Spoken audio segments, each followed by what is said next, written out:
Talagang nakakagulat ang pinakitang lakas ni Kai Sotto sa second window ng FIBA Asia Cup qualifiers na kung saan pinakita ng ating kababayan na siya na ang hari ng Asia. Walang nakapigil sa kanya in 2 games at binuhat ang Gilas sa tuktok ng standings with 4 wins na wala pang talo.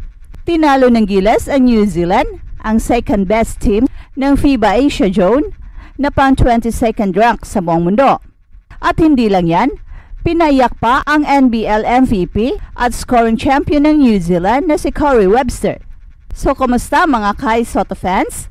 Sa videong ito, pag-uusapan natin ang hindi matatawarang lakas na ipinakita ni Kai Sotto sa second window ng FIBA Asia Cup qualifiers.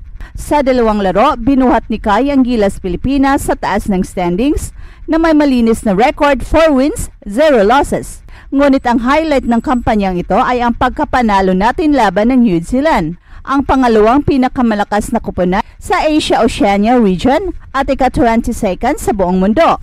Pati ang NBL MVP at scoring champion na si Corey Webster na paiyak ni Kai sa kanyang dominanting performance. Tara't simulan na natin. Sa unang laban ng Gilas Pilipinas kontra New Zealand, naging malinaw kung gaano kalaki ang papel ni Kai sa tagumpay ng koponan. Sa kabila ng pagiging isa sa pinakamalalakas na koponan sa Asia-Oceania region, hindi nagpatinag si Kai sa kanilang opensa. At sa depensa, kitang-kita ang kanyang kahalagahan bilang rim protector at defensive anchor. Ang kanyang presensya sa paint ay siyang nagpilit sa New Zealand na mag-adjust na nagresulta ng mas maraming mababang kalidad na tira mula sa labas. Hindi lang basta hinarang ni Kai ang mga tira, pero ang kanyang timing at positioning ay siyang nagpahirap sa kalaban na makahanap ng momentum sa opensa. At bukod sa kanyang depensa, kapansin-pansin din ang versatility ni Kai sa opensa. Hindi lang siya umaasa sa kanyang taas, ginagamit niya ang kanyang basketball IQ at skill set upang makakontribute ng malalaking puntos. Ang bawat alley-oop dunks ay hindi lamang nagpapataas ng kumpiyansa sa koponan, kundi nagbibigay rin ng psychological edge laban sa New Zealand. Ang kanyang turnaround jumpers naman ay siyang patunay na meron siyang finesse sa laro, na bihira para sa isang big man. Ang kombinasyon ng lakas at finesse ni Kai ay siyang nagpahirap sa depensa ng New Zealand na naging sanhi ng kanilang pagkakahiwa-hiwalay. Ang presensya ni Kai ay nagbigay ng balanse sa laro ng Gilas, habang ang kanyang depensa ay nagpipigil sa kalaban. Ang kanyang opensa naman ay nagbigay ng kumpiyansa at direksyon sa koponan, at siya ang naging sentro ng atake ng Pilipinas, hindi lamang sa paggawa ng puntos, kundi pati na rin sa pagbukas ng opportunity para sa kanyang mga kakampi. Ang atensyon ng depensa ng New Zealand ay nakatuon sa kanya, na nagbigay ng espasyo para sa perimeter shooters at slashers ng Gilas. Sa kabuuan, ang ipinakitang laro ni Kai sa unang laban ay hindi lamang tungkol sa kanyang pisikal na kakayahan, kundi pati na rin sa kanyang leadership at understanding sa laro.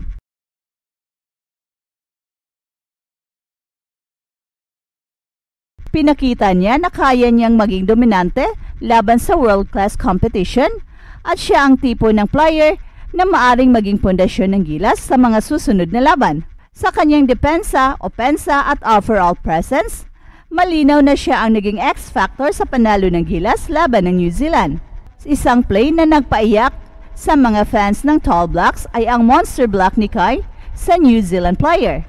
Ang NBL MVP na kilala sa kanyang scoring prowess ay literal na napaatras matapos harangin ni Kai ang tira niya sa crucial moment ng laro. At bukod pa rito, sinilyuhan ni Kai ang laban sa isang game-clinching dunk na para bang sinasabing, ako na ang hari dito. At sa pangalawang laro, hindi nagpakabog si Kai.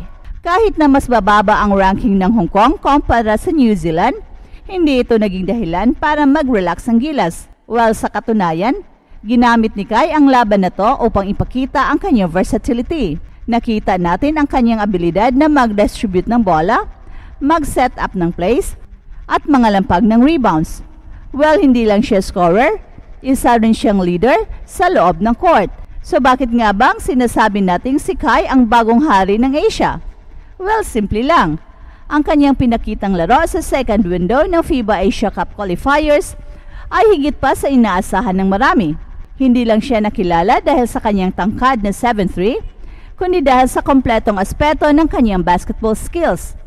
Sa bawat rebound, block at puntos, pinatunayan ni Kai na siya ay isang all-around player na kayang maging sandigan ng Gilas Pilipinas sa malalaking laban. Siya ang embodiment ng modern big man, isang atleta na kayang dumepensa sa loob, mag-distribute ng bola, at mag-contribute ng malalaking puntos sa opensa. At sa depensa pa lang, tila imposible nang makalusot ang mga kalaban. Ang kanyang rim protection ay naging mahalagang aspeto sa laban, lalo na kontra New Zealand, ang kinikilalang ikalawang pinakamataas na koponan sa Asia-Oceania region. At sa crucial moments, ilang beses niyang hinarangan ang mga tira ng MVP caliber players tulad ni Corey Webster na kilala sa kanyang scoring ability. Well, hindi lang ito tungkol sa mga block. Si Kai ay may presensya sa paint na nagpipilit sa kalaban na baguhin ang kanilang opensa na nagpapakita ng kanilang defensive IQ. At pagdating sa opensa, si Kai ang naging focal point ng Gilas sa pick and roll situations, low post plays at kahit sa fast breaks, naging sentro siya ng atake ng Pilipinas. Maliban sa kanyang scoring, kapansin-pansin din ang kanyang abilidad na makahanap ng open teammates na siyang nagpapakita na kaya niyang iangat ang laro ng buong koponan. Sa laban kontra New Zealand, ang kanyang dominating inside presence at timely scoring ay nagtulak ng Gilas upang makuha ang kanilang panalo. Higit sa lahat, pinakita ni Kai na hindi siya natatakot sa pressure ng malalaking laban. Sa edad na 22, kaya niyang maglaro sa mataas na antas laban sa mga world-class players at kupunan. Ang kanyang tapang, disiplina at consistent na laro ay siyang nagpapakita na kaya niyang akuhin ang responsibilidad bilang pangunahing player ng Gilas. Kaya't hindi na nakapagtataka na tinatawag siyang bagong hari ng Asia. Isang leader na handang dalhin ang bandila ng Pilipinas sa basketball court. At tungkol naman kay Corey Webster, matapos siyang ma-frustrate kay Kai, tila naging simbolo ito ng bagong pag-usbong ng basketball sa Pilipinas. Hindi na lang tayo basta contender, tayo ang kupunan na dapat katakutan ng iba. Sa kasalukuyan, nasa tuktok na ng standings ang Gilas Pilipinas sa Asia Cup qualifiers, pero hindi dito natatapos ang laban. Kai Sotto, AJ Edo, Dwight Ramos at ang buong Gilas squad ay naghahanda na sa mga susunod na hamon. At sa bawat laro, bit-bit nila ang pangalan ng Pilipinas at sa bawat panalo, ipinapakita nila na hindi tayo basta underdog. Hey, hey, hey! Attention mga kapatrol! Get ready for an epic giveaway! Once Express Info hits 150k subscribers, one lucky winner will win the incredible Oppo Reno 11F 5G smartphone. Here's how to join. Step 1. Subscribe to Express Info right now. Step 2. Like this video. Then step 3.